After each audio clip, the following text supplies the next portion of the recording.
મિત્રો, આજના વિડીયોમાં આપણે ગુજરાત પાક્ષિકનું છેલ્લા 6 મહિનાના અગત્યના MCQ જોઈશું, જેનો આ પાર્ટ 3 છે. આની પહેલાં પાર્ટ 1 અને પાર્ટ 2 આવી ચૂક્યા છે. જોવાના બાકી હોય તો એ પણ જોઈ લેજો. છેલ્લે તમારી ટેસ્ટ પણ લેવામાં આવે છે. આ વિડીયોની અંદરથી ત્યાં પ્રશ્નો પૂછાય છે, તો વ્યવસ્થિત વિડીયો જોવો, પૂરો વિડીયો જોવો અને ટેસ્ટ આપી તમે તમારું નોલેજ પણ ચેક કરી શકો છો. એ સિવાય ફ્રીમાં આની PDF પણ તમને પ્રોવાઈડ કરાવવામાં આવશે. તો જોઈએ ખૂબ જ અગત્યનો આ વિડીયો. ભારત સરકાર દ્વારા સ્થાનિક ભાષાઓના વ્યાપક ઉપયોગ માટે બનાવવામાં આવેલ AI આધારિત એપનું નામ શું છે? AI આધારિત આ એપ બનાવવામાં આવી છે અને તેનું નામ રાખેલું છે ભાષિણી. ડી સાચો જવાબ છે. બનાસકાંઠામાંથી નવરચિત વાવ-થરાદ જિલ્લામાં નીચેનામાંથી કયા તાલુકાનો સમાવેશ થતો નથી? તો અહીં 4 તાલુકા આપેલા છે, તેમાંથી બાભરનો સમાવેશ વાવ-થરાદમાં થાય છે. ધાનેરા પણ છે અને દિયોદર પણ છે. અમીરગઢ છે તે અહીં બનાસકાંઠા જિલ્લામાં આવેલું છે. પહેલાં બનાસકાંઠા જિલ્લાના 14 તાલુકાઓ હતા, જે સૌથી વધુ હતા. હવે તેમાંથી 6 તાલુકા છે તે બનાસકાંઠામાં રહ્યા છે અને 8 તાલુકા છે તે વાવ-થરાદમાં ગયા છે. ક્યાં ક્યાં છે આપણે જોઈ લઈએ.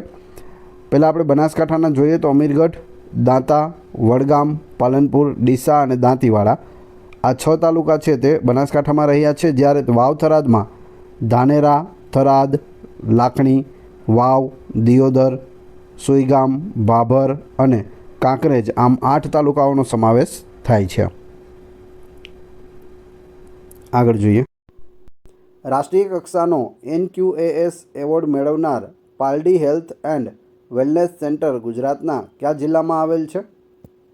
અહીં Paldi health and wellness centre પૂછેલું છે. હવે પાલડી છે તે અમદાવાદમાં પણ આવે છે, રાજકોટમાં પણ આવે છે, પરંતુ Paldi health and wellness centre કે જેને NQASનો એવોર્ડ છે તે મળ્યો હોય તે ક્યાં આવેલું છે? અહીં જવાબ આવશે ગીર સોમનાથ જિલ્લામાં આવેલું છે. ઉના તાલુકામાં આ પાલડી છે તે આવેલું છે. અહીં NQASનું પૂરું નામ શું થશે? National quality assurance standards. તો એ પણ યાદ રાખવું. રાજ્યના રિસર્ચ સ્કોલર્સને આર્થિક સહાય માટે શરૂ કરાયેલ શોધ પોર્ટલ એટલે સ્કીમ ઓફ ખાલી જગ્યા હાઈ ક્વોલિટી રિસર્ચ, ખાલી જગ્યામાં શું આવશે? એમાં આવશે ડેવલપિંગ. ઓપ્શન સી સાચો જવાબ છે. Scheme of developing high quality research. દેશભરમાં અનુસૂચિત જનજાતિ અને અનુસૂચિત જાતિ સમુદાયના વ્યક્તિઓ વિરુદ્ધ અત્યાચાર નિવારણ માટે શરૂ કરાયેલ સ્વયંસેવા પોર્ટલનો ટોલ ફ્રી નંબર કયો છે? તો ટોલ ફ્રી નંબર છે તે 14566 છે. ઓપ્શન એ સાચો જવાબ છે. લોથલ ખાતે નિર્માણાધીન નેશનલ મેરીટાઈમ હેરિટેજ કોમ્પ્લેક્સની ગેલેરીમાં કયા યુદ્ધ જહાજને પ્રદર્શન માટે મૂકવામાં આવશે? તો ત્યાં INS નિશાંકને મૂકવામાં આવશે. ઓપ્શન બી સાચો જવાબ છે. કરુણા અભિયાન અંતર્ગત રાજ્યના વન વિભાગ દ્વારા ઘાયલ પક્ષીઓની ઝડપી સારવાર માટે કયો હેલ્પલાઇન નંબર છે તે જાહેર કરવામાં આવ્યો છે? દર વર્ષે છે તે કરુણા અભિયાન ચલાવવામાં આવે છે. જ્યારે પતંગોત્સવ હોય છે ત્યારે પતંગના દોરાથી ઘાયલ પક્ષીઓને કઈ રીતે બચાવી શકાય તેના માટે કરુણા અભિયાન છે અને તેનો ટોલ ફ્રી નંબર છે 1962. ઓપ્શન એ સાચો જવાબ છે. ગોદાવરી, કૃષ્ણા, નર્મદા અને કાવેરી જેવી નદીઓના તટ પર કુંભ જેવા જ પવિત્ર સ્નાનના આયોજનનો ઉલ્લેખ વડાપ્રધાનશ્રીએ મન કી બાતમાં કરેલો. તેનું નામ શું છે? તેનું નામ છે પુષ્કરમ. Option B. તાજેતરમાં ગુજરાતના કયા સ્થળે દેશના પ્રથમ આર્કિયોલોજીકલ એક્સપિરિયન્સ મ્યુઝિયમનું લોકાર્પણ થયું છે? જવાબ આવશે વડનગર ખાતે થયું છે. તમે અહીં ફોટોમાં જોઈ શકો. પ્રજાસત્તાક દિવસે થતી રાષ્ટ્રીય પરેડમાં ગુજરાતના ટેબ્લોએ સતત કેટલામી વાર પોપ્યુલર ચોઇસ કેટેગરીમાં પ્રથમ સ્થાન પ્રાપ્ત કર્યું છે? તમે અહીં આ ગુજરાતનો ટેબ્લો જોઈ શકો છો અને સતત ત્રીજી વાર છે તે પોપ્યુલર ચોઇસ કેટેગરીમાં પ્રથમ સ્થાને રહ્યો છે. નીતિ આયોગના સસ્ટેનેબલ ડેવલપમેન્ટ ગોલ્સ ઇન્ડેક્સમાં ગુજરાત સારું સ્વાસ્થ્ય અને સુવિધાઓની શ્રેણીમાં કયા ક્રમે છે?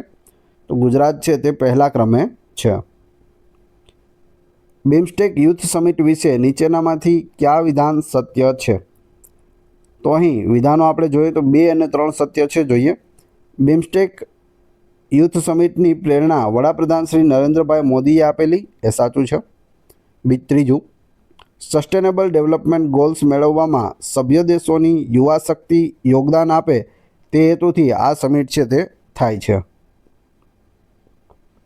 પરીક્ષા સમયે વિદ્યાર્થીઓ તણાવનો સામનો કરી શકે તે માટે વડાપ્રધાન શ્રી નરેન્દ્રભાઈ મોદી દ્વારા લિખિત પુસ્તકનું નામ શું છે? તો તે પુસ્તકનું નામ છે એક્ઝામ વોરિયર, ઓપ્શન એ.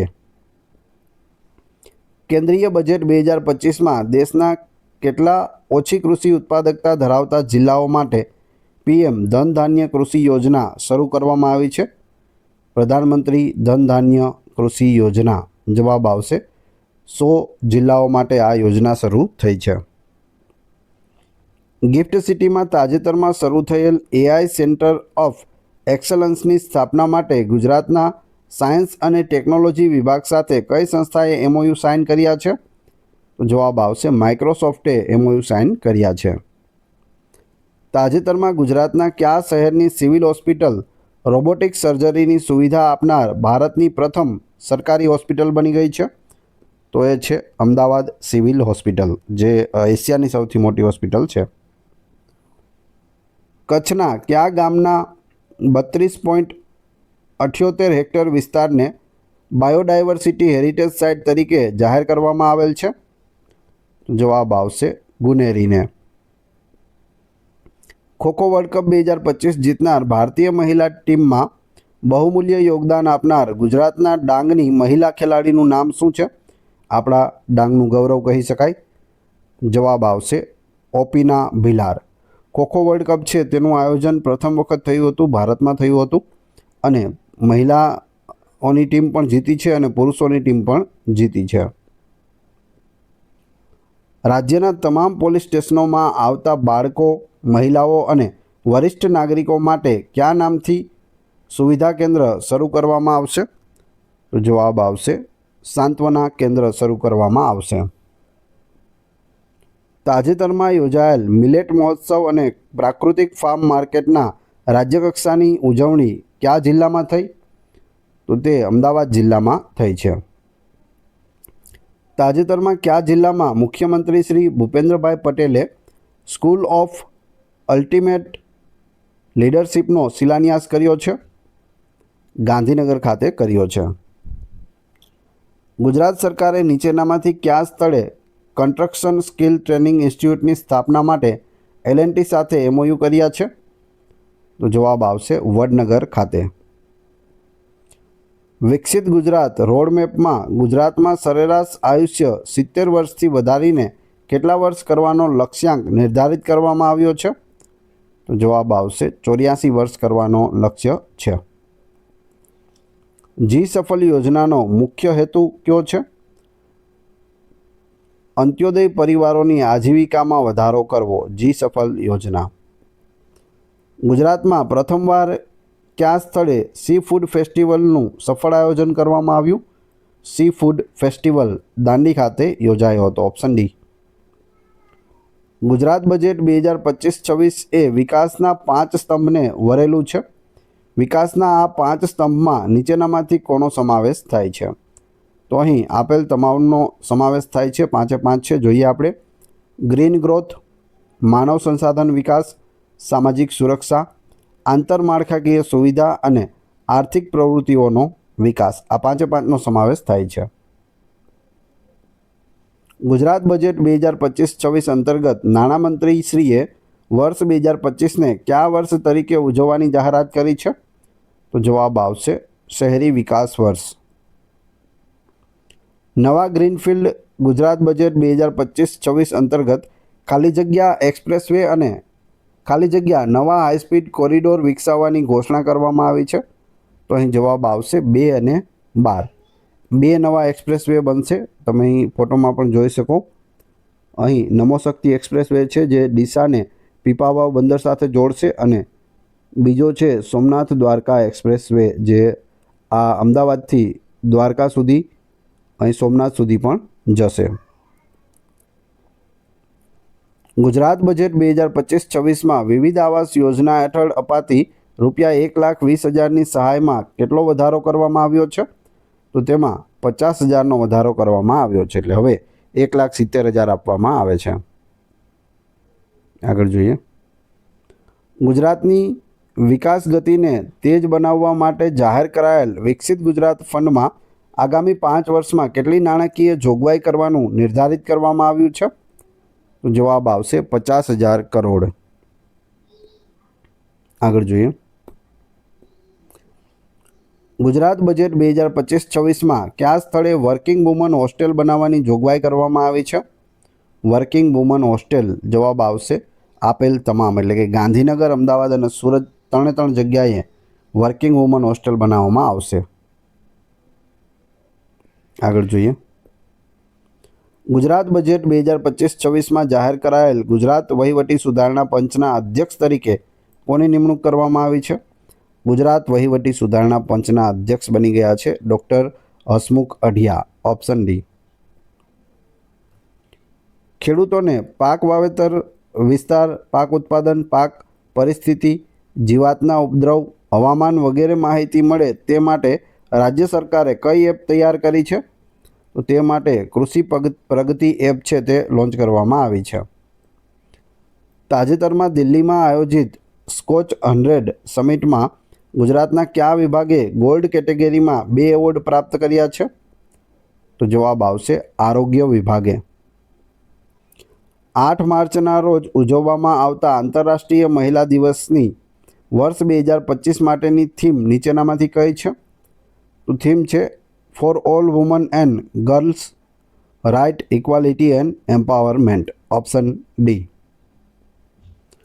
આંતરરાષ્ટ્રીય મહિલા દિવસે વડાપ્રધાન શ્રી નરેન્દ્રભાઈ મોદીએ નવસારી ખાતે ગ્રામીણ આજીવિકા માટે કાર્યરત સ્ટાર્ટઅપને નાણાકીય સહાય માટે કઈ યોજના લોન્ચ કરી છે?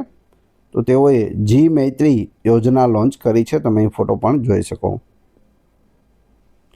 ગુજરાત સરકારે રાજ્યમાં સ્વસહાય જૂથોની કેટલી મહિલાઓને લખપતિ દીદી બનાવવાનું અભિયાન હાથ ધર્યું છે? તો જવાબ આવશે 10 લાખ મહિલાઓને. જી સફળ યોજના માટે નીચેનામાંથી કયા વિધાન સત્ય છે? તો અહીં આપણે જોઈએ તો 1 અને 2 સત્ય છે. જોઈએ. આ યોજના અંત્યોદય પરિવારની બહેનોની આજીવિકામાં વધારો કરવાના ઉદ્દેશ્યથી લોન્ચ કરવામાં આવી છે. સાચું છે. બીજું, આ યોજના હેઠળ આગામી 5 વર્ષમાં 2 મહત્વાકાંક્ષી જિલ્લા અને 13 મહત્વાકાંક્ષી તાલુકામાં આ લાગુ પડશે. તો આ બંને સાચું છે. નમો ડ્રોન દીદી યોજના અંતર્ગત સ્વસહાય જૂથ સાથે જોડાયેલી ગ્રામીણ વિસ્તારની બહેનોને ડ્રોનની ખરીદી પર કેટલા ટકા સબસિડી સહાય આપવામાં આવે છે? તો તેને 80% સબસિડી સહાય છે તે આપવામાં આવે છે. કેન્દ્રીય ગૃહ અને સહકાર મંત્રી શ્રી અમિતભાઈ શાહે નીચેનામાંથી કયા સ્થળે નિર્માણ પામનાર પેરા હાઈ પરફોર્મન્સ સેન્ટરનું વર્ચ્યુઅલી ભૂમિપૂજન કર્યું છે? તો જવાબ આવશે ગાંધીનગર ખાતે. કેન્દ્રીય ગૃહ અને સહકાર મંત્રી શ્રી અમિતભાઈ શાહે તાજેતરમાં નીચેનામાંથી કયા મહાનુભાવની 150મી જન્મ જયંતિ નિમિત્તે સ્મારક સિક્કાનું વિમોચન કર્યું છે? તો જવાબ આવશે બુદ્ધિસાગર સુરીશ્વરજી મહારાજ.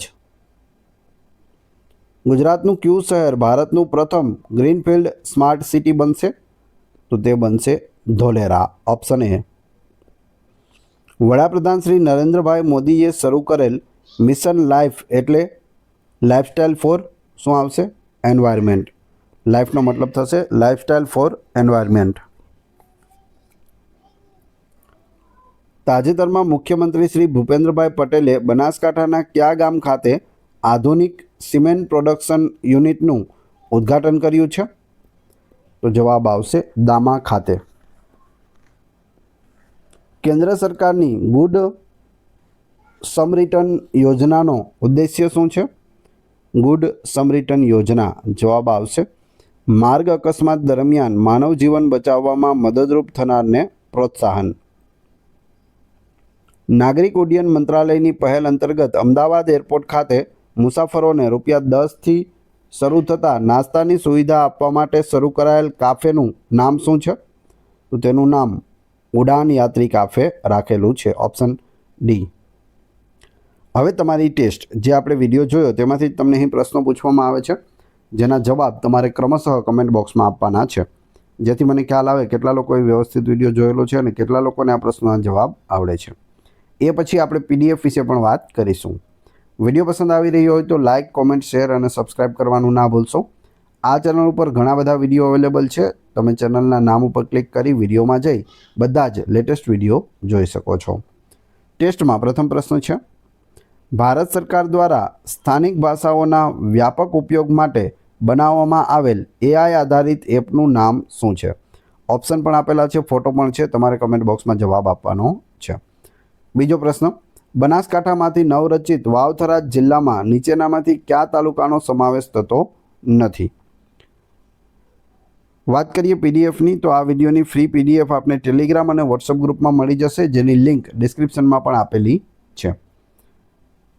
ત્યાં તમને ડેઇલી અપડેટ પ્લસ રોજે રોજ નવી PDF પણ મળી જશે. આશા રાખું છું આ વિડીયો આપને આવનાર પરીક્ષા માટે ખૂબ જ ઉપયોગી થશે. મળીએ છીએ નવા વિડીયોમાં. ધન્યવાદ.